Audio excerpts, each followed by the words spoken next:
Hey everybody, it's Lon.TV, and we are at CES 2019. This is my first dispatch video, one of I hope to be a few of the things that we see here on the show floor.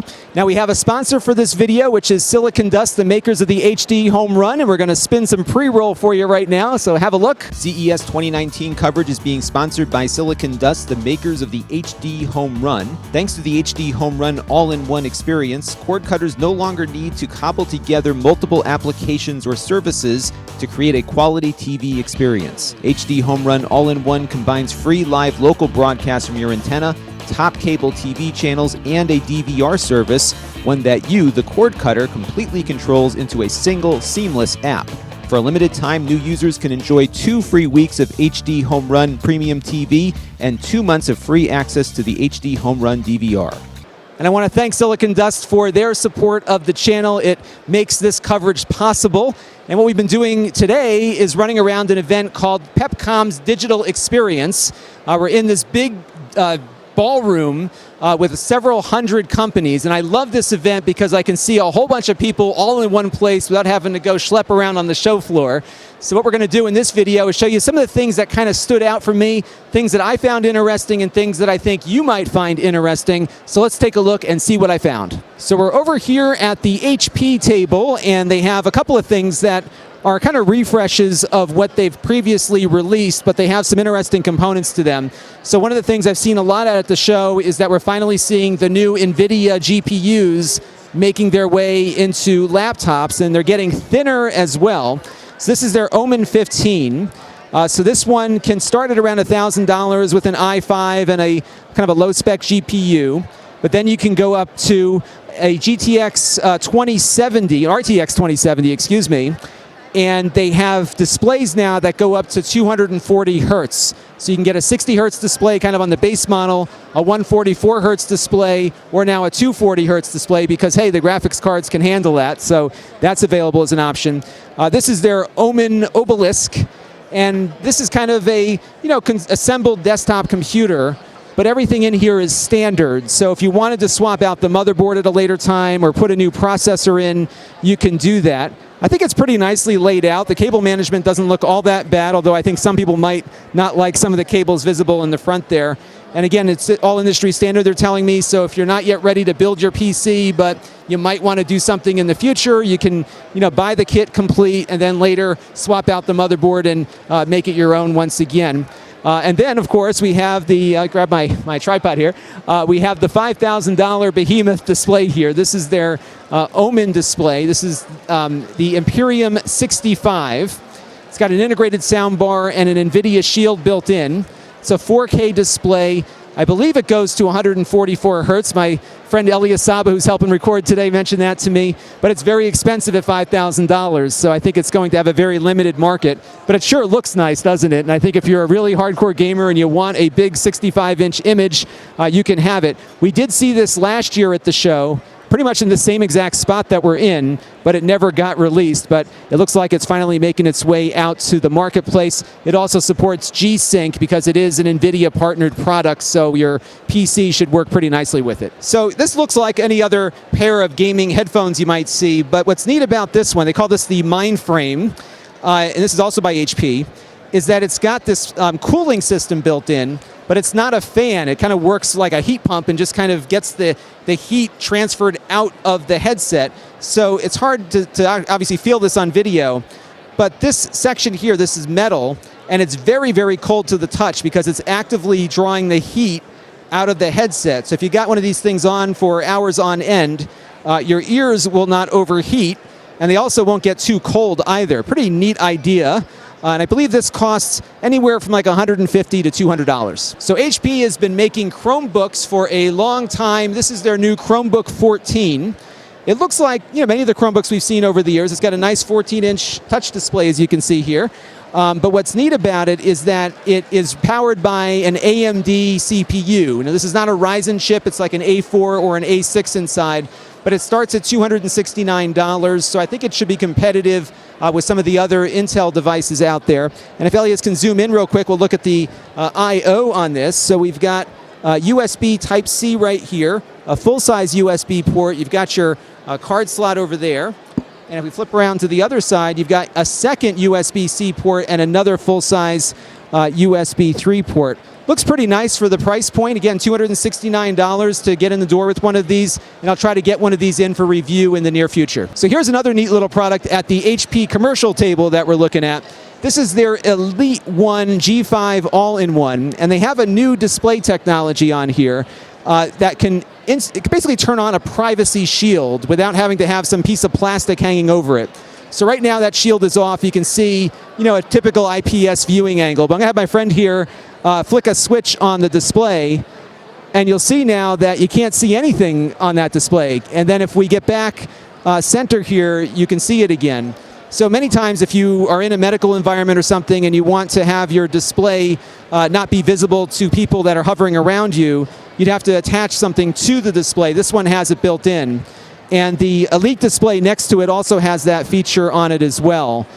So if you're in an office environment where you need this, you can turn that on and basically kill the side view there. It gets a little bit dimmer to the person looking at it, but not significantly so.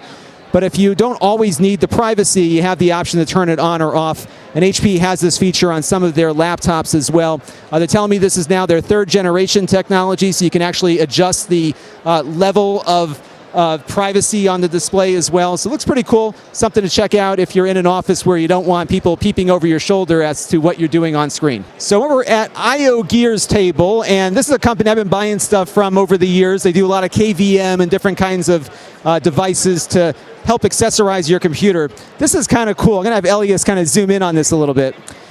Your eyes are not deceiving you. This is a 6-slot SD card reader powered by Thunderbolt 3. I imagine the use case is somewhat limited, but I do a lot of video, and I often have video on multiple cards. So if you want to get it off of here as fast as you can, we just reviewed a UFS 2 reader the other day. Well, this is UFS 2 times 6, I guess. You could load up a bunch of these SD cards in here and very quickly copy stuff off. I thought that was kind of unique. It's about $150 for this. And this is a prototype, so we don't have a price on this yet. But this is a USB switch. So it's not a KVM, it's a K and an M switch. So if you've got like a laptop next to your desktop and you want to share a keyboard between them, you can quickly switch back and forth. But what I found most interesting about this is on the back here, because you'll notice there are 2 USB Type-C ports. So of course you'll plug one device into here, another one into here. It'll charge both of them at the same time.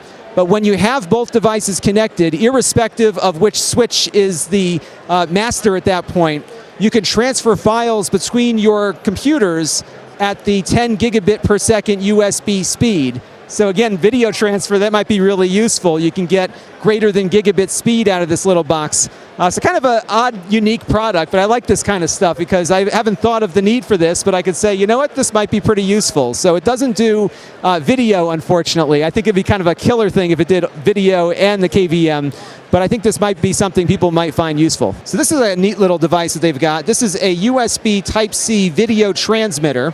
So you plug this into your iPad, for example, and then plug this into a monitor, and it will wirelessly transmit 1080p video from the USB-C one to the display. So it might be useful if you're in a scenario where you don't have a device you can cast to. You can keep this in your bag, and then when you're at the venue, you can take it out and transmit your video wirelessly. It'll work across a room, so you won't get a huge range on it, but I think it would work in most conference room environments. And again, a nice little unique product that can get you out of a bind if you got a presentation to make. So this is something that we looked at last year that was kind of like a science experiment. It was a very prototype stage product. Now it is a lot more mature. This is called the RealMax, and this is an augmented reality headset. And what's unique about it is the field of view. It really covers your entire vision, your peripheral vision too, almost, for the most part. It's got a much wider field of view than what you might see with the Microsoft headset, and it's full color. It looks pretty nice. You know, there's no real consumer use for this at the moment. They're kind of targeting developers, but they will have a consumer version that they say will cost less than an iPhone 10. You also have, like you've seen on many of these VR systems, a little Bluetooth controller to navigate around things, and it's kind of a neat experience, and it's always fun to see something that was like super experimental become more of a polished product. and they're certainly getting there. So we'll have to come back next year and see what happens after they have a full retail release, but it's definitely making some progress here, and they've been able to survive another year and actually get something closer to market. Now, right before I was about to walk away, they showed me something else with this. I'm going to have Elias step back a little bit. So I'm moving my hand here. Now, you can't see any of this, but I've got these fish all over me. I'm in a fish tank, and I'm using my hand here to grab the fish. So it's able to actually track the position of my hand. And unfortunately, I can't show you this, but it's actually doing a pretty decent job of tracking all of my fingers as I move them here. And I can grab these fish out of the 3D space and pull them back in. It's a pretty cool experience, and something that I can't do on my HTC Vive, for example. I'm not able to have full hand manipulation like this, but the headset here is tracking my hand movement, and it's really pretty cool. So unfortunately, again, I can't show it to you, but take my word for it, it's really kind of a neat thing. So we're now at the Powercast table, and this is something we covered before. I'll have Elias come in here a little bit. So this is an example of how this works. So you've got a transmitter here, and this is just sending out radio waves essentially, and what's happening is there's special chips on here that when they receive that radio signal, they can change it into DC power. And as you move further away, I don't know if you can stay on this, the light goes out because you went out of range of the transmitter. And we saw this before, and I said, hey, let me know when you've got something retail that consumers can buy. So they're getting very close now to releasing this first product, which is a charger and a grip for your Nintendo Switch Joy-Cons. So what happens here is you're done playing, you just put it down on the table near the charger here, and it will begin charging over the air. It's not going to charge all that fast, but overnight you'll have a full charge and be ready to go again. So this has its own battery inside of it, and then of course the Joy-Cons will charge off of that onto their own batteries. So if you ever had a situation where you're playing your Switch for a while, you put the thing down, or maybe you didn't charge it after a couple of weeks of play and suddenly it's dead. Now if you just put it down on the table near the transmitter, you're pretty much good to go and never will die again. Now the transmitter alone costs $100. They don't yet have a price on the charging grip here, but somebody jumped in our shot there. But they will be announcing this very shortly, and they do plan to ship this in this box very shortly, so we'll keep an eye on it. So one trend we're seeing this year at the show is that we're getting more integration with Apple HomeKit, and that's because Apple has released some of their restrictions on their protocol. So these colored bulbs here from GE are one example of that, and you'll see now that they've got Google, Alexa, and the stuck-on HomeKit here to indicate that recent change. So if you're in a mixed household like I am, I actually use all three voice assistants to some degree or another. And I really like Apple HomeKit, but I can't use it with all of my devices. So we're getting to the point now where that's going to start to happen. So you can maybe turn on a light with your Google Home and turn it off with Siri if you want. Looks like we'll have a lot more that we can connect up with HomeKit coming up this year. So one trend we've been following at a lot of these shows has been the rise again of instant photography. Kodak here has a new camera they're going to be releasing soon. This one is called the Kodak Smile Classic, and it looks like a retro device here. So the only thing that it does from a mechanical standpoint is has the viewfinder here pop up, and then of course you can take a picture. Now inside of it is one of those zinc printers, but it's a larger format than we've seen before. Now I don't know what the paper is going to cost yet, but it will be sticky backed like some of the other zinc printers we've looked at. Now this is not a digital camera though, so you won't save the photos that you take with it, but it will double as a photo printer, so you can have your phone link up to it via Bluetooth and print out the larger format photos here with the zinc paper. Now they also have a digital camera. This one also has an integrated printer in it, also pretty cool looking. And you got all these neat buttons here on the side to operate it. So you have the option after you take a picture to either save it or print it, or both. But this will not connect to your phone to print out later. But if you just want a printer, they have a little zinc printer here too. It's also pretty cool looking. So again, it just kind of pops up here when you're ready to print out with it. And this one just prints the smaller zinc paper that we've looked at before on some other products, but still pretty cool. So the pricing on this stuff, the printer is $100. The camera here is $100. This will sell for $150. And again, we're seeing a lot of this stuff. I'm not all that interested personally in it, but I'm very interested in why so many people are. and I'm getting a lot of traffic on the videos that I've made about these sorts of things. So this is the kind of thing that kind of catches my eye at one of these shows. So we're now visiting my friends at Synology, and in full disclosure, they're an occasional sponsor here on the channel, but again, this is one of those products that I use every day, and they have a new one coming out soon. This one isn't out just yet. They have a lot of different types of network attached storage available. This is the DS1019 Plus. It will be out, I think, in maybe a month or two.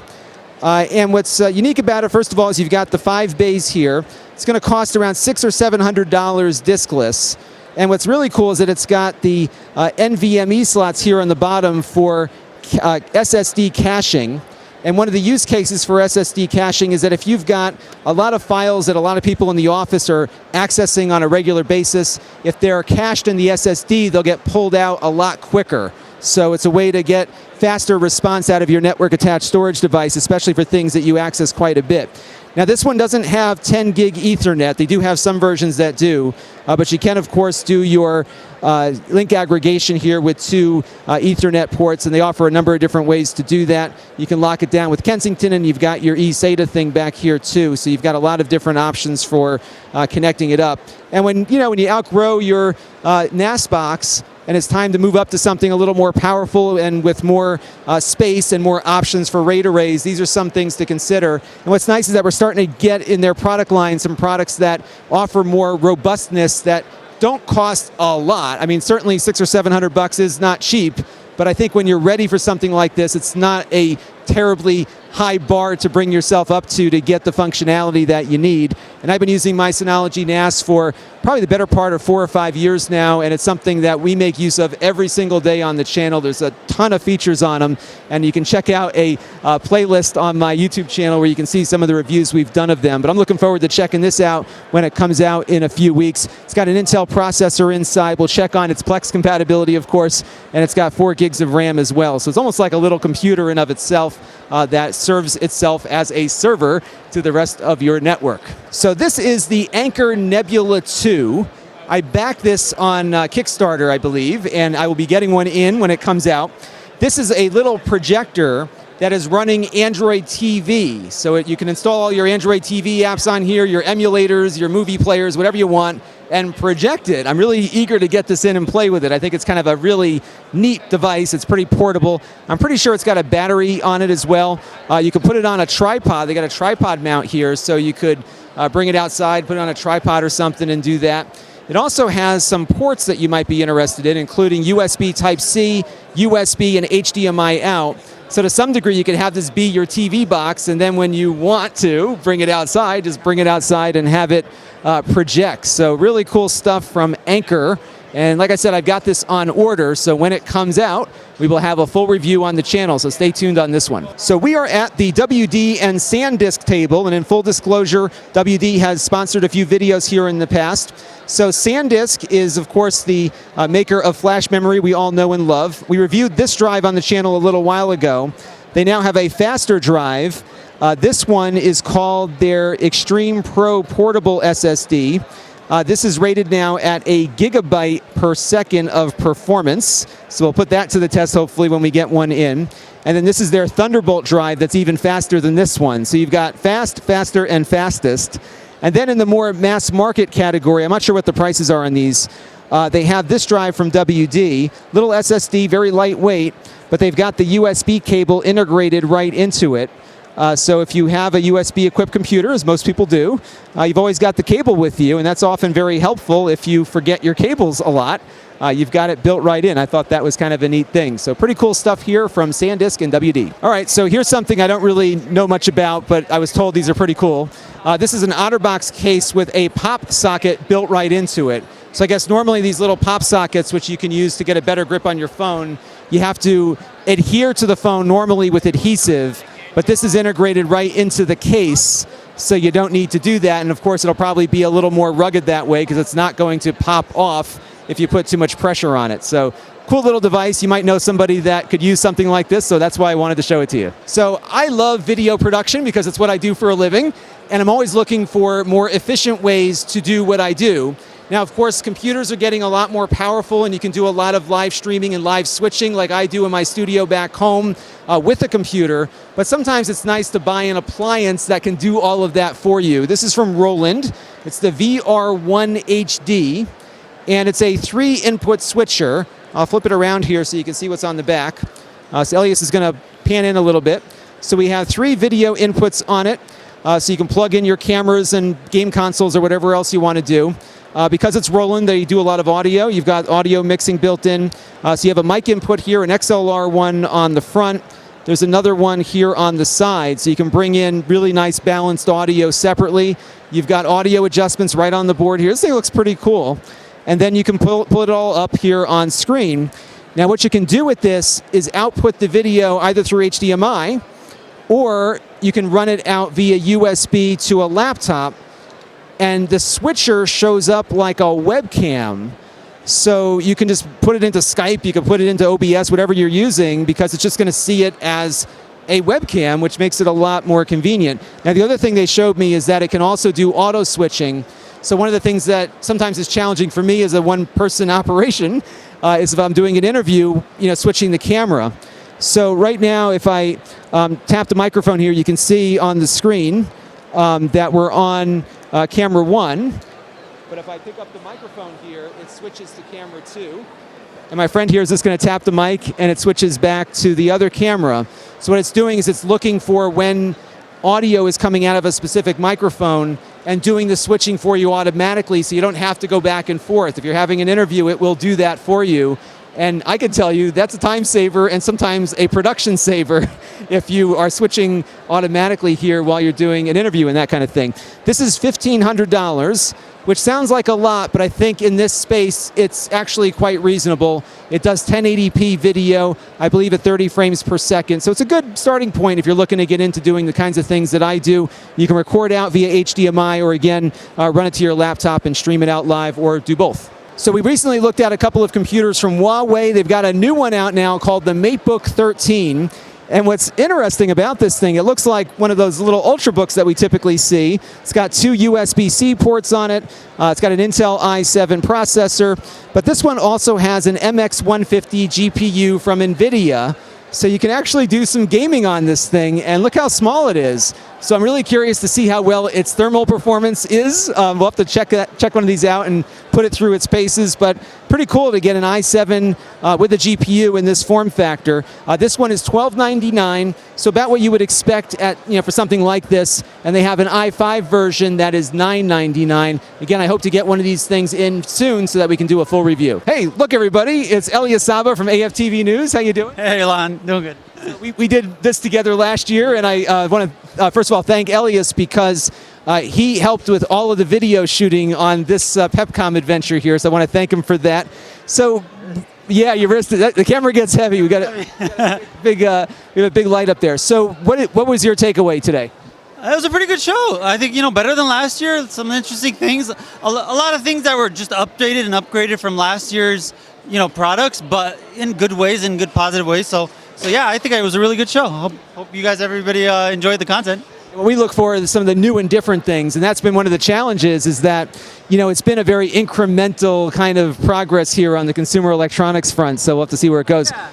Yeah, it's never like, wow you, with products or anything like that. Like you kind of, everybody wants that, everybody hopes for that, but it's very rare that you walk in and you're blown away by some product. So it's just, it's just nice to see improvements, nice to see, products that you actually can see yourself using and see yourself buying. So, that's kind of what we had in this show.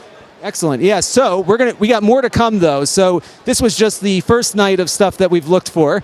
So tomorrow we're going to be heading over to Eureka Park to look for some of the startups and some of the real needles in a haystacks. Yeah. Those are always fun. Gotta love that content. So. Exactly. And then we're going to Showstoppers that evening.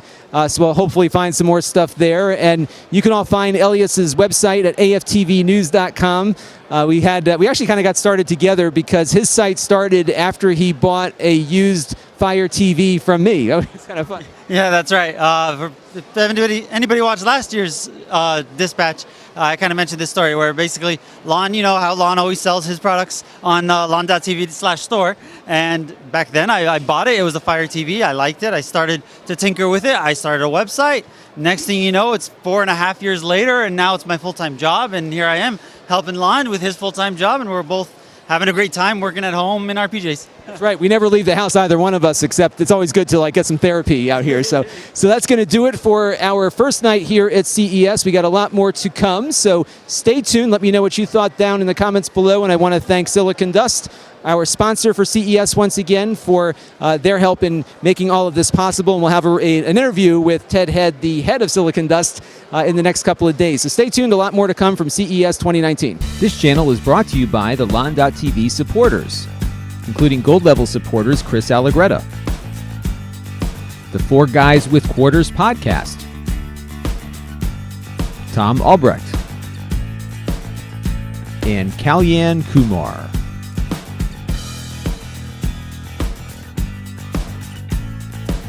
If you want to help the channel, you can by contributing as little as $1 a month.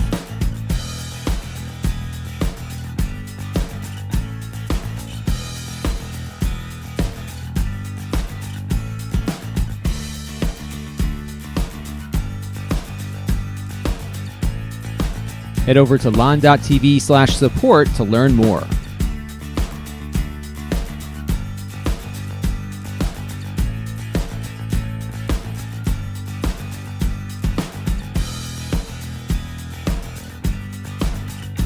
And don't forget to subscribe. Visit Lon.TV/s.